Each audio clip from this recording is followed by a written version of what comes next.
Hi, Genki here. Final Fantasy XVI is finally here. Let's talk about how the launch in Japan went and the overall sales worldwide, as well as take a look at the different promotions and events around Japan. Was Final Fantasy XVI a hit or a miss? If you liked the video, make sure to hit the like button and subscribe if you're new. Final Fantasy XVI launched worldwide on June 22nd, 2023, and there were so many promotions, ads and events around Japan. Square Enix announced that Final Fantasy XVI launched with 3 million units sold worldwide in just under the first week. There was a lot of debate online and many people were wondering if these were good sales or not. There was even a Bloomberg article saying that these sales were lackluster. Square Enix had to come out to address that, and in speaking with IGN said they were pleased with Final Fantasy XVI sales. They said, with 38 million PS5 consoles shipped globally as of March 31st, 2023, sales of Final Fantasy XVI have surpassed 3 million units worldwide several days after its release on June 22nd, 2023. Taking into consideration the sales figures of the acclaimed Final Fantasy VII Remake and the difference in size of install base of the PlayStation 4 at the time of this title's release, we can see that the attach rate of Final Fantasy XVI is considerably high given the PS5 install base. Square Enix considers the initial sales results of Final Fantasy XVI to be extremely strong, and we will continue to carry out a wide range of initiatives to encourage even more people to play the game. So overall, Square Enix were very happy with the sales of Final Fantasy XVI, and it is definitely a hit worldwide considering the current PlayStation 5 install base. Here are some stats to compare it to other Final Fantasy games and even compare it to Resident Evil 4 Remake, which launched on multiple platforms. As you can see, Final Fantasy XVI with 3 million in approximately 6 days with an install base of 38 million PS5s is very good. Final Fantasy VII Remake did 3.5 million in 3 days, but launched to an install base of over 100 million PS4s. Final Fantasy XV, on the other hand, launched with 5 million units in 1 day, but that game was also multi-platform with almost 50 million PS4s and approximately 20 million Xbox Ones as the addressable market.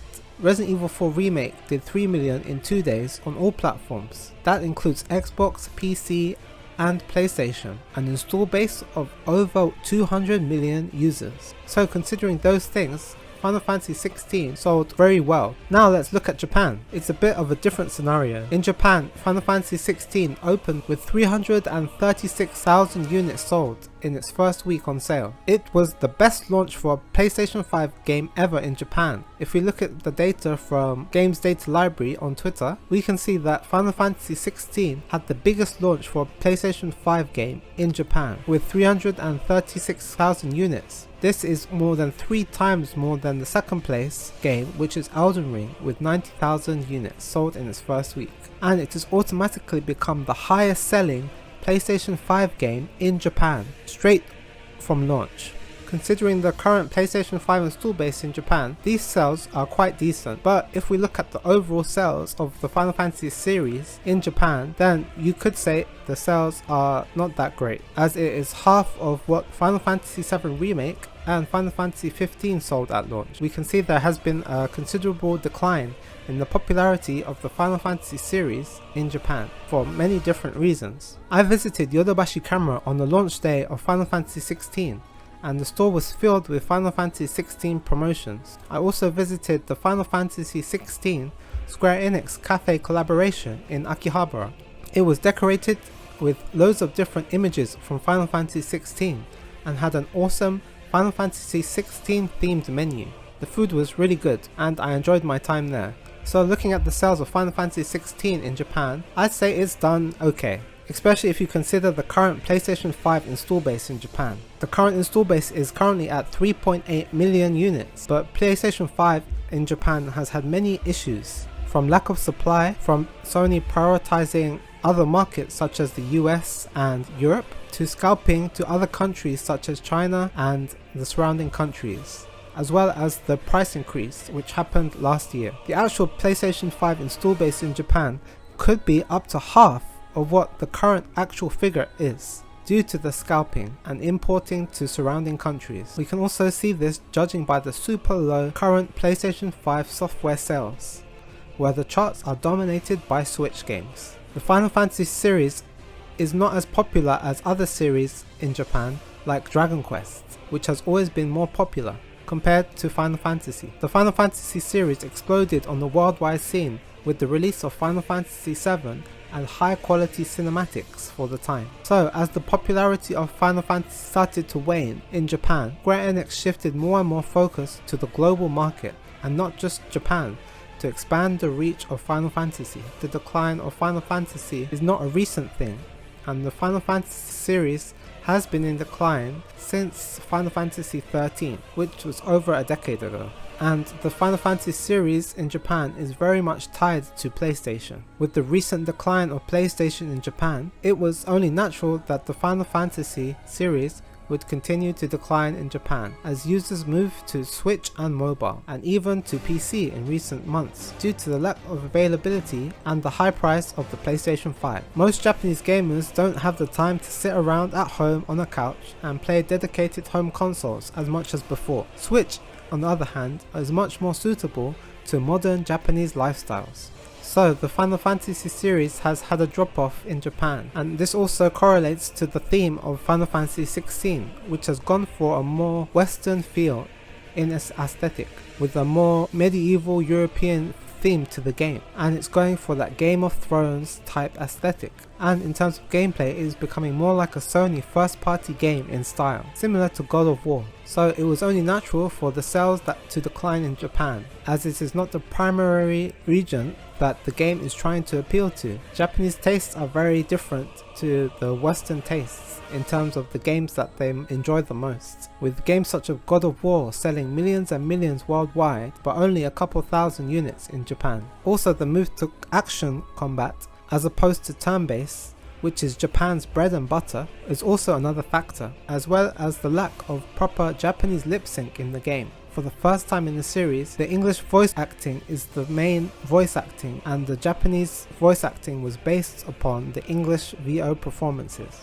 Also, there was no in-person launch event for Japan, with the Final Fantasy XVI pre-launch party happening in LA. Japan only got a live stream, and although it was a long one, it was not something in person that could hype up existing fans in the same way. So apart from the ads here, such as the streets of Shibuya that were filled with Final Fantasy XVI posters and ads, and the 3D billboard in Shinjuku, as well as digital billboard displays around Tokyo, apart from that, there wasn't that much else to celebrate the game's launch in Japan. It would have been nice to have some more launch events similar to the pre-launch party in LA for Japanese users. And still, the issues affecting the Japanese PlayStation market have affected Final Fantasy XVI. So far, it has not been the massive turnaround that I hoped for in the Japanese PlayStation software market. I think it will take a lot more to turn it around. Maybe if there is a PlayStation exclusive Monster Hunter game or a PlayStation exclusive Dragon Quest game, that can really help turn the ship in terms of the declining sales of PlayStation software in Japan. To me, it feels like Square Enix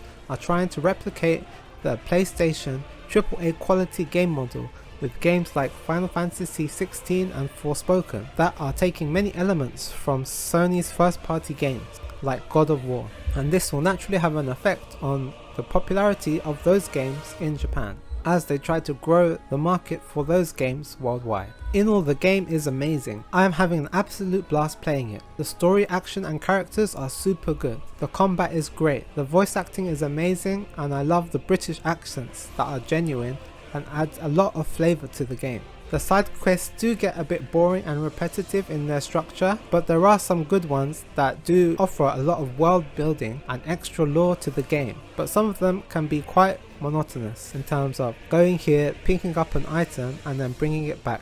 Also, I would have preferred to be able to see the weapons in the menu, like in Final Fantasy VII Remake, and not just small illustrations of the weapons in the menus. Only when it's equipped can you see the item and what it looks like on Clive's back.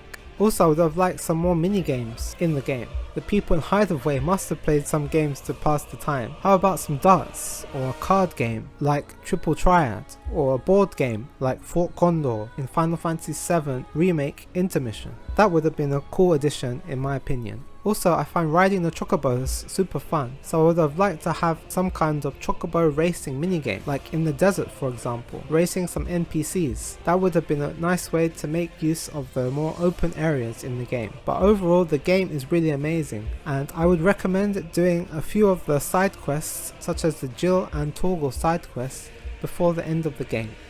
Overall, worldwide, the game is a hit. In Japan, considering the decline of the Final Fantasy series and the decline of PlayStation software sales, the game did decently if you compare it to the current install base, but I was hoping it would improve the Japanese PlayStation market more, and I guess it will take even bigger hits for that to come. Otherwise, it will be tough for Final Fantasy games to sell millions of units in Japan like in the past. Considering all things, the launch of Final Fantasy XVI in Japan was a fun experience for me. Visiting the Square Enix cafe was fun, and seeing all the ads around Tokyo was awesome, as well as playing the game. I'm currently doing my second playthrough in Final Fantasy mode, and in my opinion this game is an all-time classic. The sales worldwide have been great, and the producer Naoki Yoshida has suggested that DLC will indeed be coming later down the line, and they will also continue to update and improve the game to make it an even better experience than it is already. I'm hoping for some cool Leviathan DLC and to expand the world of Valistia. I think with Rebirth coming next year, we will get a better look of how the Final Fantasy series is faring in Japan, and I can't wait for the next chapter in the Final Fantasy VII Remake trilogy, and I hope the sales improve even more for the Final Fantasy series and for PlayStation in Japan. I love my home console gaming, and I don't want it to decline as much as it is at the moment. Final Fantasy XVI has been an amazing experience, and I hope to make more content about the game later on. Let me know what you think about Final Fantasy XVI and its performance in Japan, as well as the Final Fantasy series popularity in Japan too. Consider subscribing to my Patreon at patreon.com/GenkiGamer. Thanks for watching, and I'll see you in the next one. Peace out.